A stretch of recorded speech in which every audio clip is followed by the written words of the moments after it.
Welcome to Tommy Solo's Famous Friends. This is where I get to chat with people that I've connected with over the years in the entertainment business, most of whom are all just a little bit more famous than I am. And today I'm very glad to have with me one-third of one of Canada's most famous bands, Kim Berly. Welcome to the show, Kim. Thank you, Tommy. I'm glad to be here. Well, it's my pleasure. I know that the Stampeders were a huge impact on a lot of us when you guys were in your heyday, and I know a lot of people still follow you around when COVID wasn't an issue. You had a lot of people following you around on the festival circuit as well. So I know that you have been in the business for a long, long time, Kim, and you guys, the six of you, left Calgary in 1966, but there was more going on before that. What can you tell us about the early years when you were first getting into music? Well, I basically didn't start to play. I got my first drum set when I was 15 years old. And I had become very passionate about, like all teenagers, I was really into pop music, right? And basically I had snuck into, with a couple of my friends, into the end of the grandstand show at the Calgary Stampede, I don't know, maybe 1962 or something like that.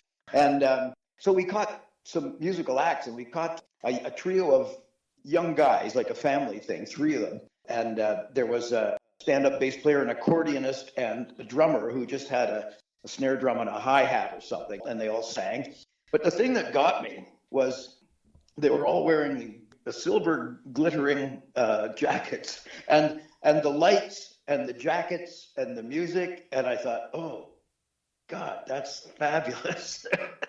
and it planted this key in me, and I looked at the drummer and I thought, yeah, I could do that.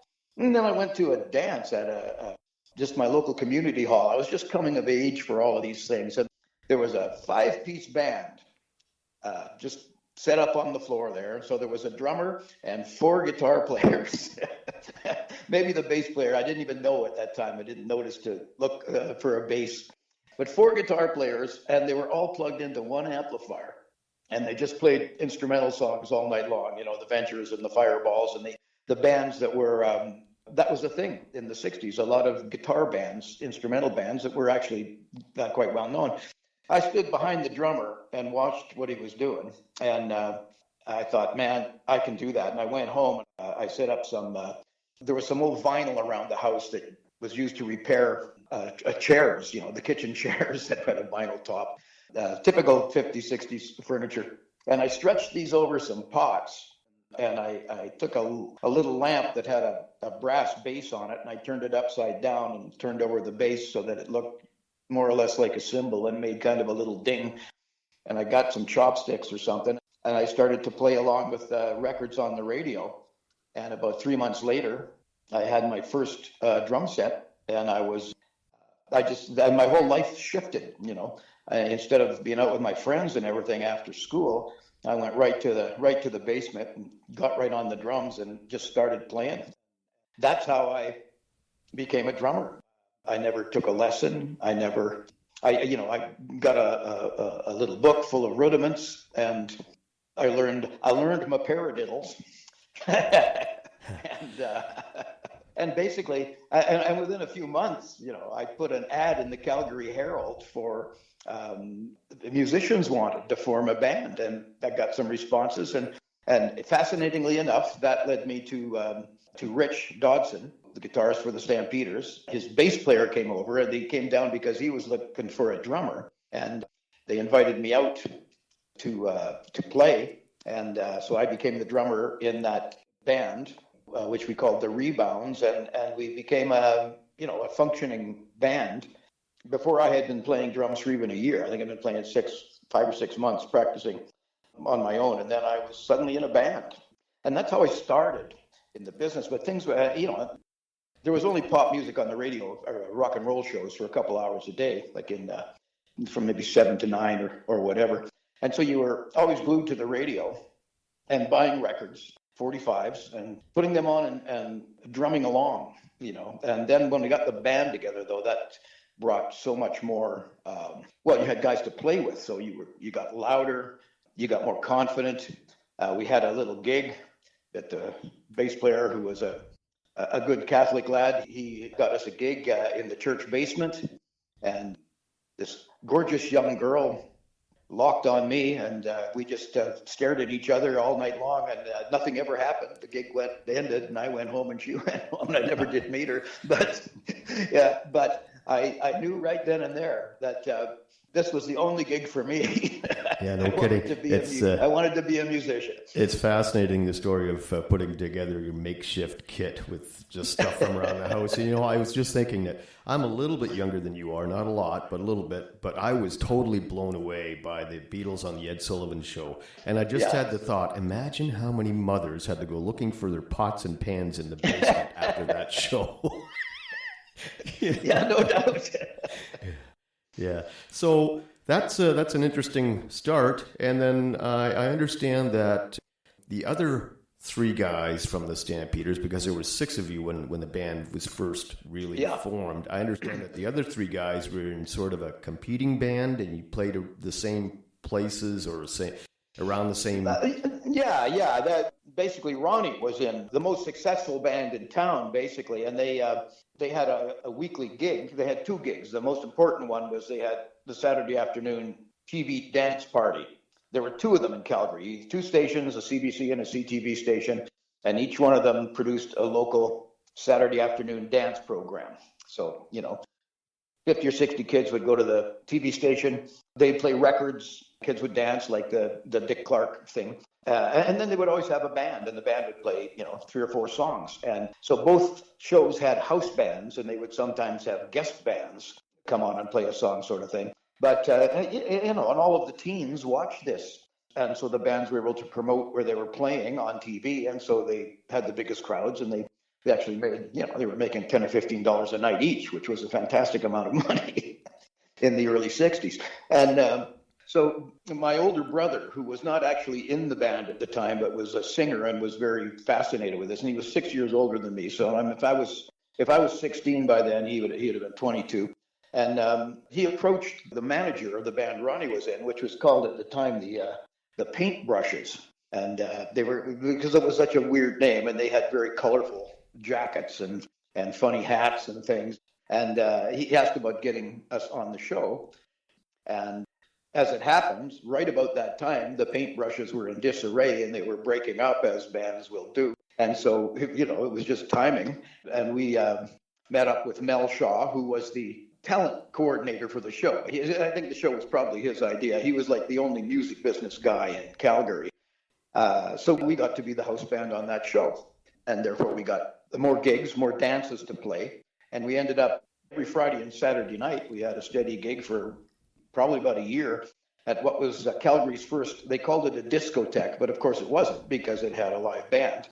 But it was basically a speakeasy. It was a basement club on the edge of downtown that you could bring your own little brown bag of booze into. They did not have a license. It was a coffee house, basically, but everybody brought their booze, and the crowd was in their 20s and 30s, upper teens, 20s and 30s, and that's basically, we became the best known band in Calgary. And Ronnie King was not in the band. It was me, Rich Dodson of the Stampeders, and then my older brother and Ronnie's older brother, who was a good friend of Mel, the manager. And so that's how he got in the band as a vocalist. And a fellow named Brendan Little on bass, who was the guy who had come to my house, to my mother's house, to respond to the ad. And Len Romer, who was a fellow from BC, and he was on guitar as well. So it was 2 guitars, bass, drums, and 2 front vocalists. So we did a lot of Righteous Brothers stuff. and we're very successful in that locally, right? So you kind of need that to get yourself going. And then as there was really nowhere to go from there, though. You couldn't there were no recording facilities in Calgary that were real. There were, we recorded a couple of records at the TV station, because they had a lot of microphones, and they had at least an engineer who could balance things and record us. So we did do a couple of singles. And Mel Shaw, the manager, he had put out records before. He had a little independent label that he created. And so we managed to get stuff out. And, and we would be, he would have these big battle of the bands thing. All the local bands would come and play and draw, 1,000 or 2 kids out to the dance. And the contest, the winner of the contest would get on a record. They do like an extended play, which would have 4 songs on it on one 45 CD record, vinyl record. And of course, we would always win that. And it was a pretty good thing for Mel, the manager, because he would not pay any of the bands because there was a prize to be had at the end.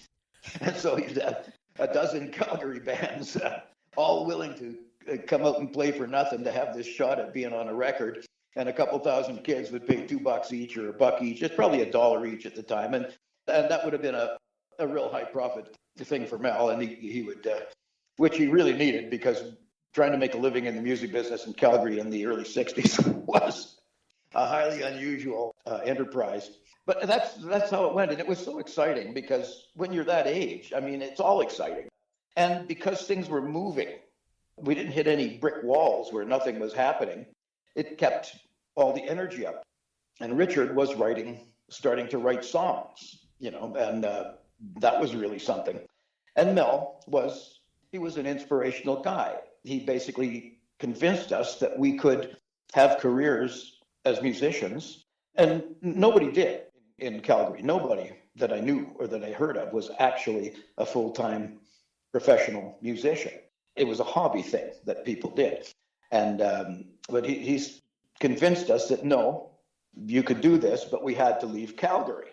His thought was things are breaking out big in Europe, in England. And so let's see if we can get it together to go to England. And we couldn't. We were trying to raise money, and there were a few various schemes and ideas and parents who had thought they might kick in the money to. We figured we needed $10,000, which was a huge amount of money in the 60s, probably equivalent to 50 or 60 grand today. But that never panned out. We never got to England, but it seeded in us the desire to get that. We knew we had to leave Calgary. We knew that we couldn't be professional musicians unless we left the West, because there just wasn't enough people. And so then the idea was to go east. And as it happened at the time, there was an agent in Toronto who had a large idea. He wanted to build a nationwide booking agency, which did not exist. And so his name was Ron Scribner. He came west. I mean, Mel got in touch with him, and he came out to Calgary, and he saw 2 or 3 bands, and he signed up 2 or 3 bands, of which we were the foremost, and we were the ones who were going to actually do it. So we did. A few months after that, he arranged a summer's worth of work for the Stampeders in Ontario. And that was about half of the dates were clubs, which, in that time, it was nobody was playing recorded music in a bar or a club. People wanted to see musicians.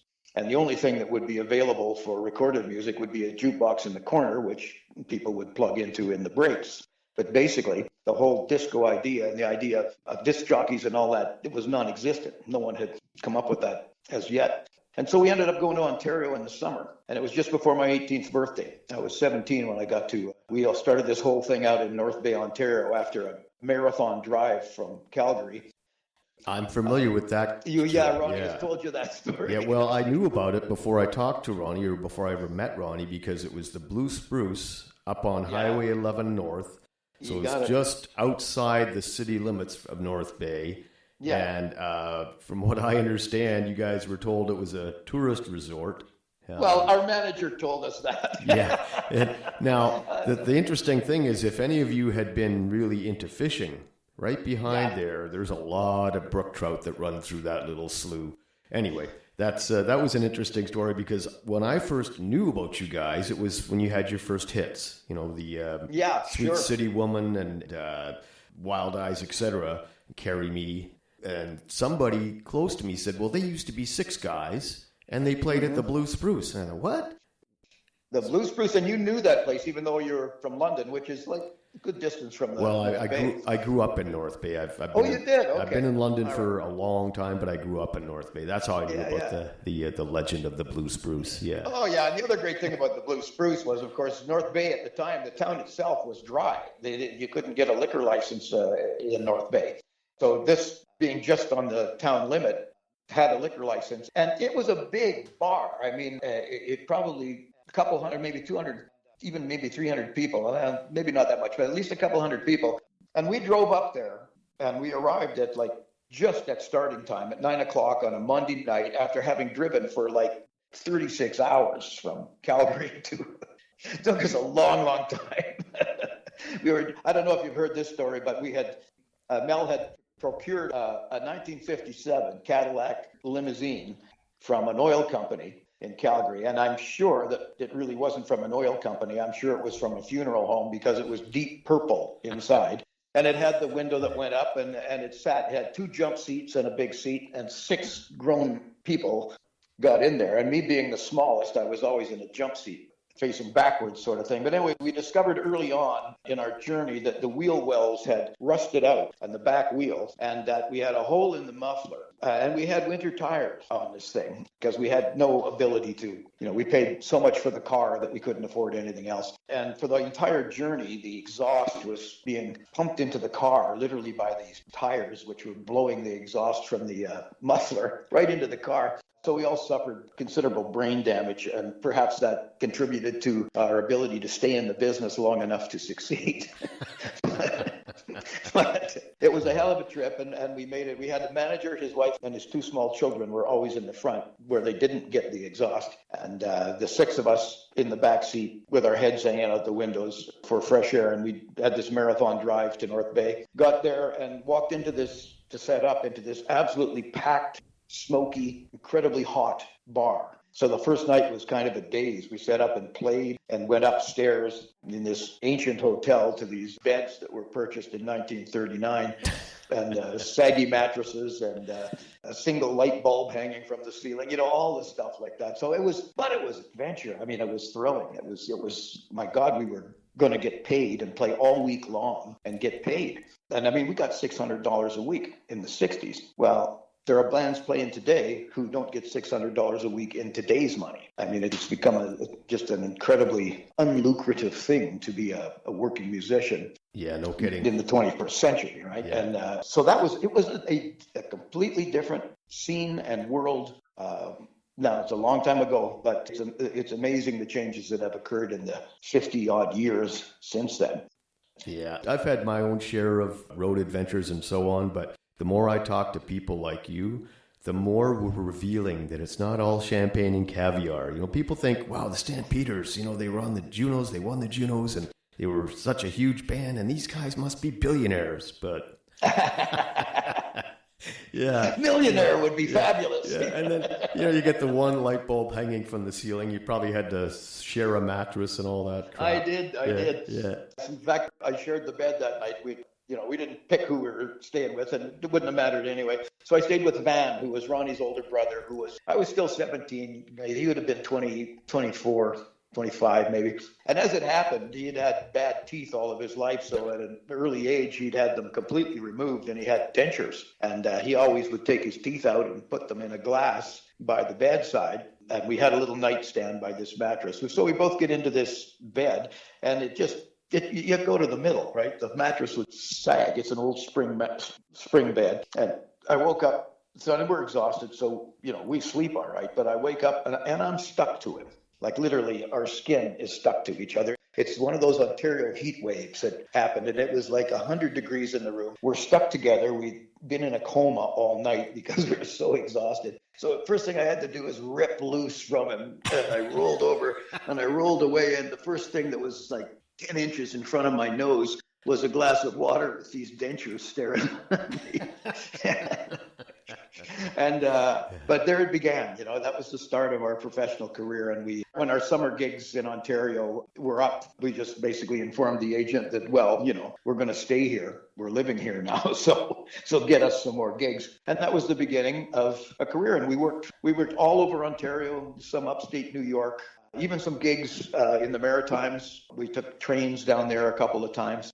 It was anywhere where you could get work, in the eastern townships of Quebec. The other thing that happened was we needed to join the Musicians Union, which was, we had joined in Calgary, but it was a very powerful union in Toronto and had lots of members. And so you had to work for 90 days, for 3 months within the local for scale, which was impossible for us to do. So we would book these gigs in Quebec, and where the union didn't get involved, in these little towns and villages in the eastern townships right down near the Vermont border. And so we managed to do that throughout that period and till we got welcomed into the Toronto Musicians Union, which really, by then we knew that we were going to be okay. We were managing to eke out a living, and it was it was meager, but that's all we needed. We were musicians. We were working every night. We were getting better and better. And of course, Ronnie was in the band before we left Calgary. He'd been in the band for about only 6 months or so. Our other guitar player, Len, decided that was kind of enough for him, so he quit, and Ronnie joined. By bringing Ronnie in, we brought in this insane personality, wonderfully insane personality, who just was relentless and so full of energy, and a natural-born entertainer who just had to connect with an audience. Ronnie was anything but a reticent performer. He got up on stage and took over just like that. Yeah, I was at some of those shows when you guys first broke, and it's interesting, if you want to kind of separate the wheat from the chaff, then just go tour Northern Ontario and Northern Quebec for a while and see who's left standing up. That's right. You got it. That's it. If you're willing to endure that, well, then you're hopeless. Yeah, no kidding. You're incorrigible. There's no other life for you. And so that was basically it. But we always, right from the beginning, our psychology was completely different than a huge number of the musicians who just wanted to make a living and meet girls and have a good time, not having to go to work in the morning, But we wanted to make records and succeed, and we made records all through that period. We always would save up enough money to get into the evolving studios. When we first got to Ontario, our first record was something called Morning Magic, and it was actually I don't even think it was that. I think that was recorded in a studio in Montreal, and they were 4-track studios. They're like the Beatles were recording on, and they looked like scenes from very old science fiction movies, these boards with great huge knobs and dials, and everything was large. And it was a very limited way of approaching a recording. And then that moved on to 8-track. And by the time we got to, I think Carry Me actually was recorded on an 8-track machine in Toronto. And then by the time we got to doing that album, which included Sweet City Woman, we had a new studio had opened up in Toronto called Toronto Sound, and it was a 16-track studio, and that was state of the art, and had an excellent engineer who had a bunch of experience in England. He was an English guy who you may know, Terry Brown. He went on to produce Rush and many people. He had a very successful career. And anyway, so that was capsule history of how the band got off and running. That album with Sweet City Woman and Carry Me, that really catapulted you guys. But to me, it's evidence that the time you spent on the road together, you really tightened up and you were ready.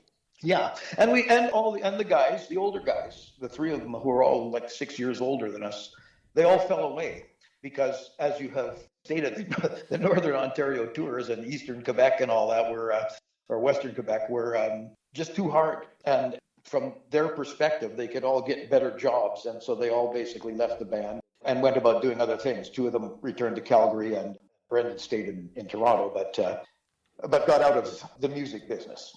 As a matter of fact, he was one of the first guys to become a DJ in Toronto when that whole scene started to open up. He actually made himself a decent career for a few years doing that.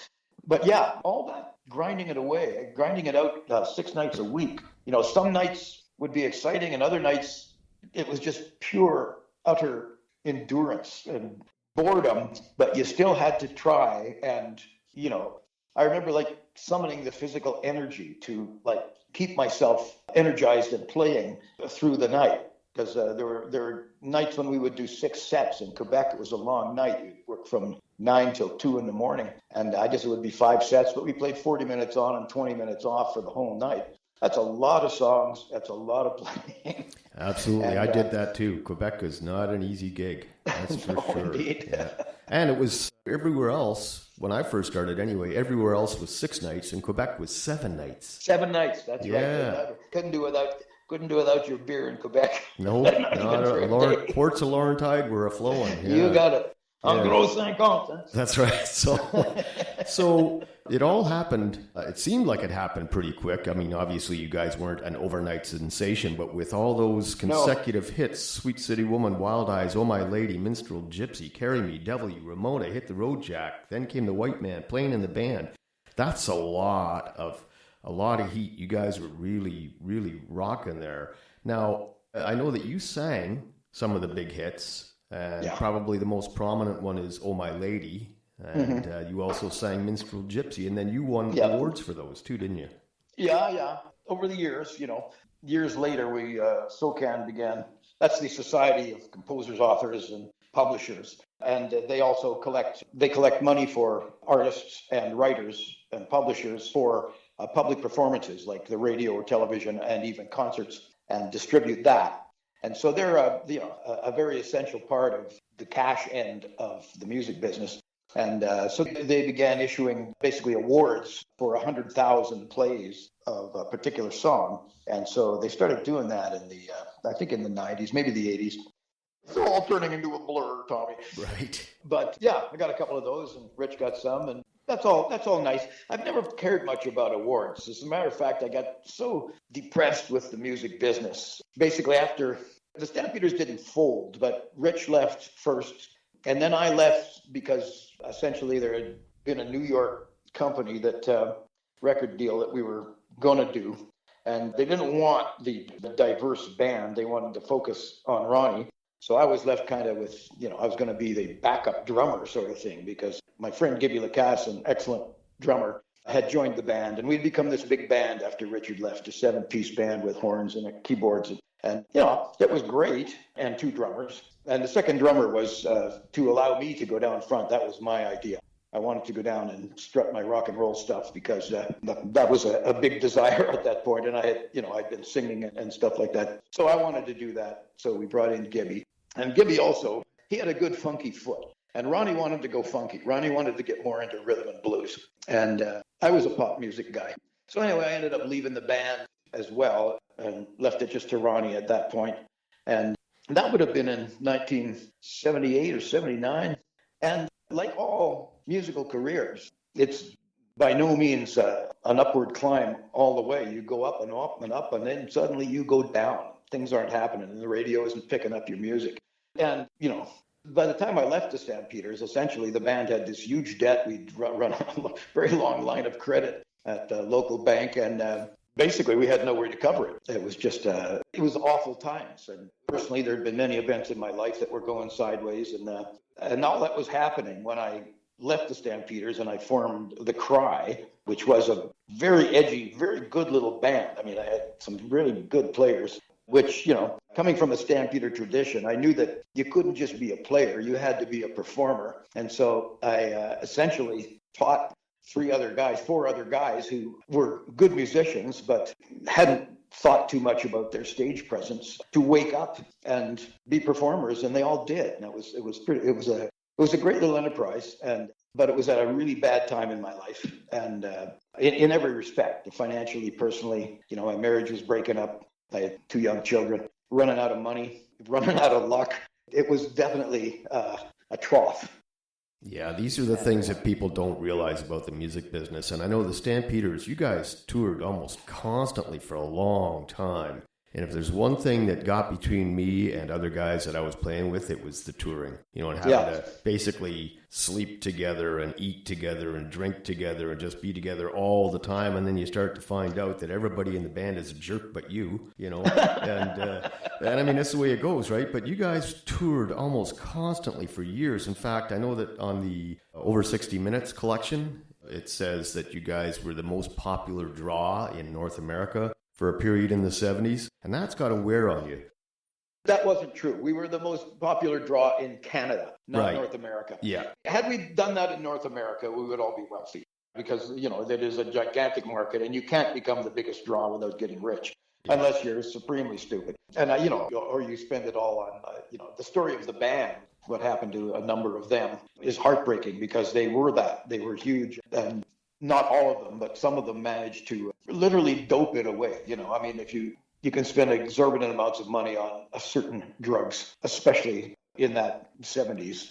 I mean, I suppose it still exists today, but I'm so far removed from that now that I'm really unaware of what's going on. Well, it was a different time, and people just, I can't believe that some of us survived because you just took whatever here, take this. Okay. You didn't know if it was going to be poison or rat poison or whatever, but people just did what they did, and some didn't survive. But, I want to just touch on the fact that, yes, the Stampeders, from a record sales standpoint, was a big success, although the money wasn't what we would have hoped.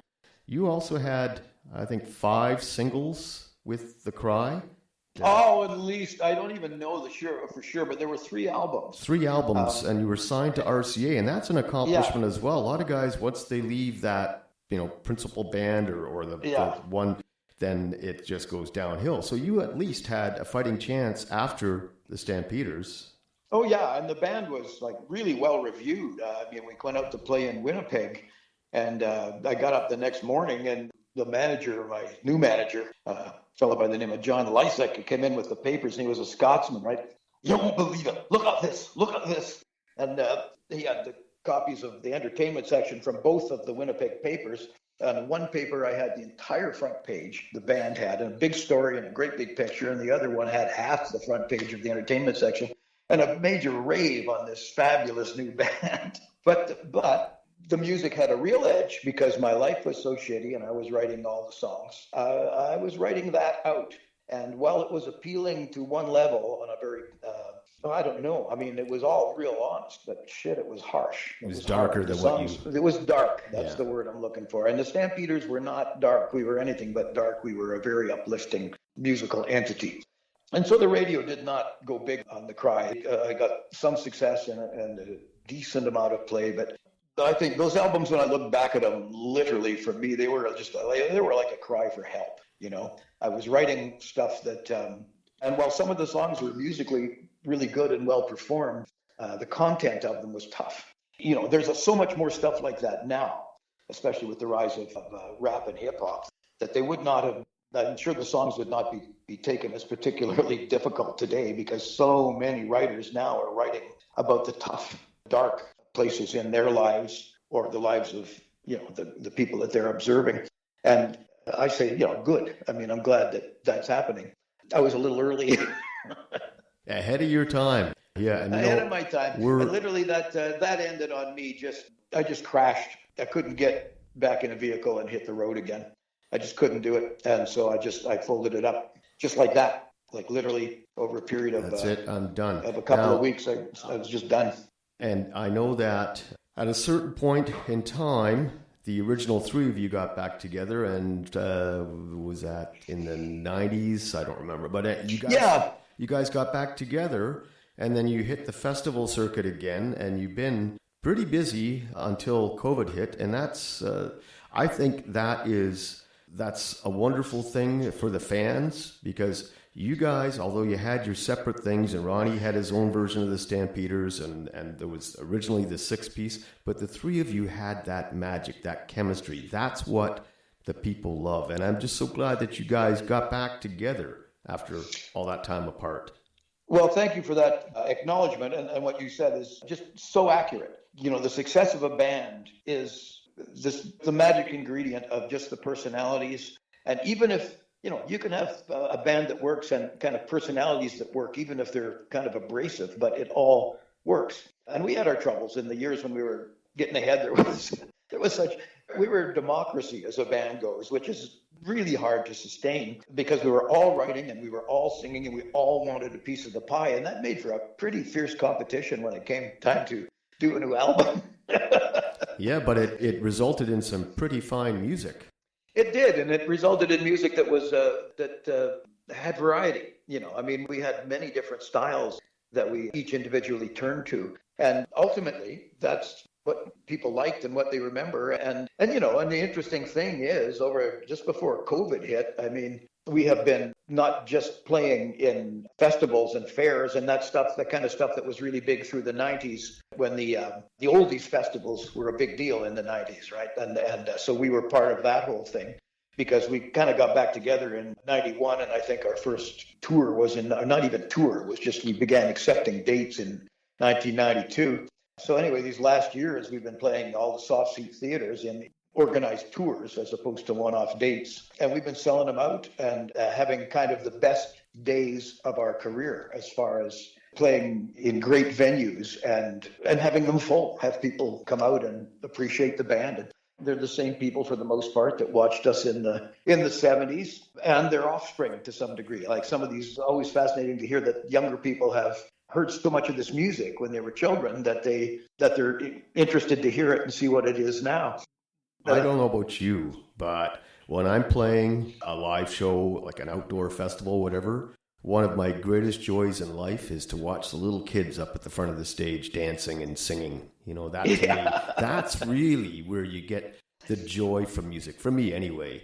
Yeah, it's the fact that it still holds appeal for any age, literally. And a great comment that came from about a 13-year-old daughter of one of the guys who was promoting a show at some point. And he told us afterwards, she was listening to the show and she says, "Dad, if you close your eyes, they look way younger."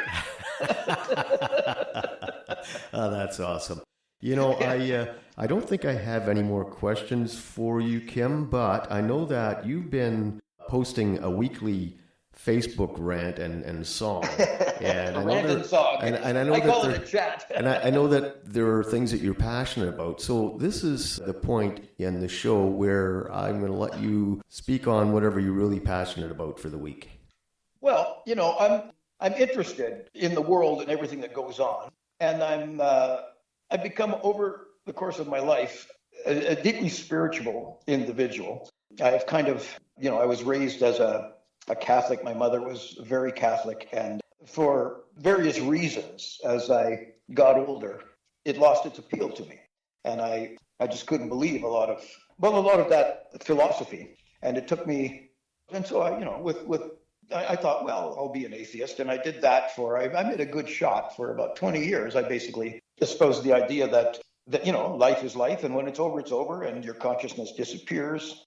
But then it became fairly obvious to me that essentially the fastest energy, it's all about energy, you know, and from a scientific point of view, we have learned even over the last 50 years, over my lifetime, so much about how things work on a macro level, at a very, you know, small level, to the point that we understand now that energy is what everything is, that matter is energy, and that it's not even consistently matter, that the tiniest particles literally flash in and out of existence, not out of existence, but they exist as matter, or they exist as energy, basically an equal amount of time, but it's all happening so fast that it's recognized as, you know, everything we see, everything that is solid is energy, and it's only solid half the time. And so the idea that energy is what we all are, you know, and what we don't know, I call it just sublime energy. I think consciousness and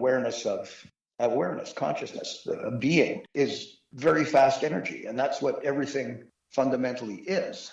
And it's my thinking that essentially what we call love is the fundamental energy, and we can't see it, we haven't spotted it yet, but that positivity causes existence. And so that basically from a spiritual point of view, we exist in a realm that we cannot conceive of. We are beings of limited consciousness.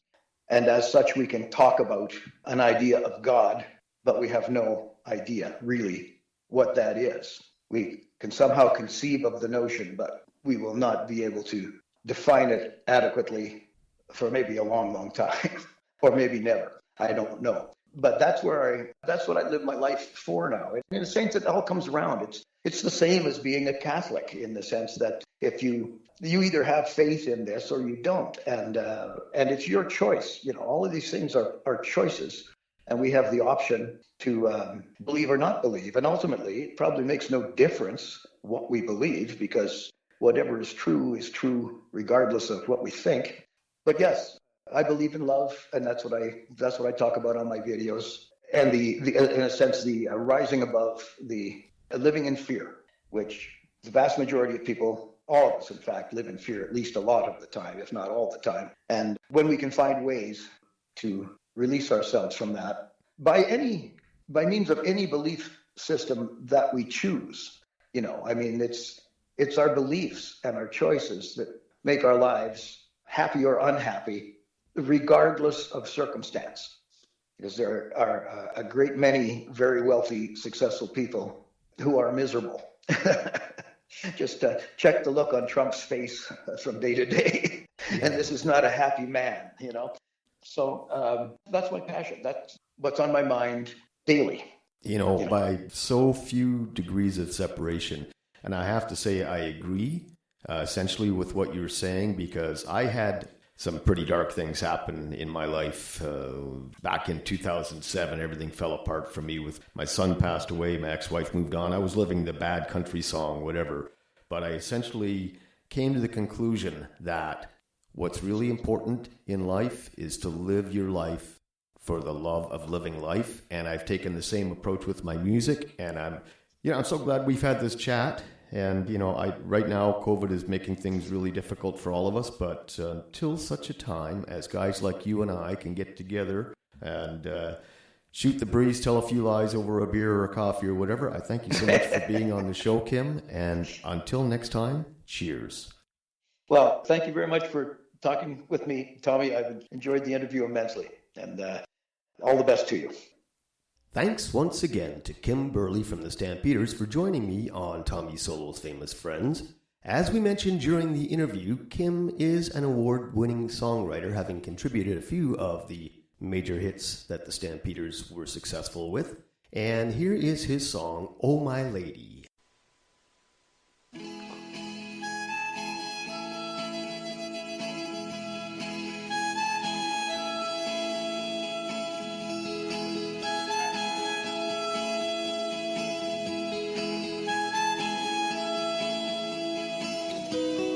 Oh, my lady, I'm alone, yet feel your presence in the night. Oh, my lady, through the storm I felt your fire, saw your light. Oh, my lady, I said, lady, I can feel that soon my lady will be real. And ain't it like walking out after the pouring rain to meet the morning train?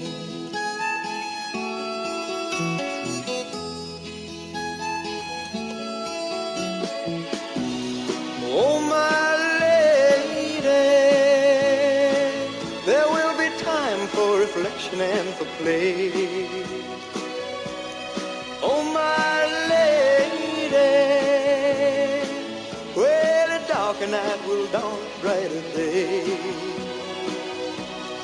Oh, my lady, I said, lady, I can feel that soon my lady will be real. And ain't it like walking out after the pouring rain to meet the morning train?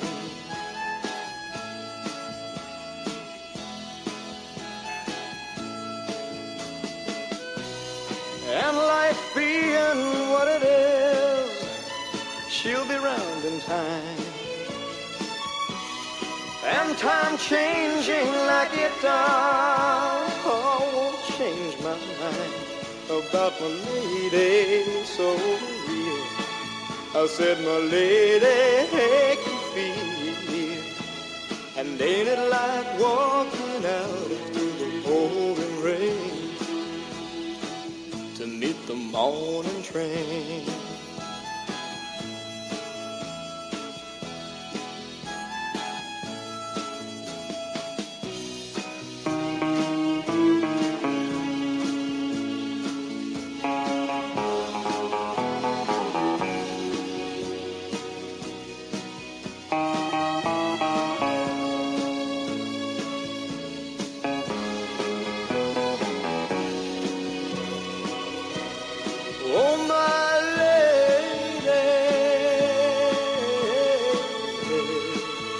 said, lady, I can feel that soon my lady will be here.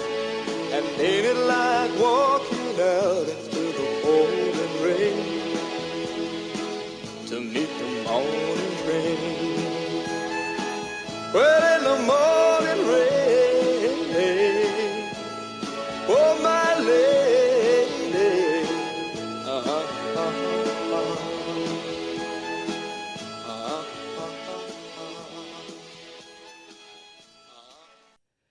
Tommy Solo's Famous Friends is a one-man production, meaning that I've done all the work, including research, guest acquisition, etc.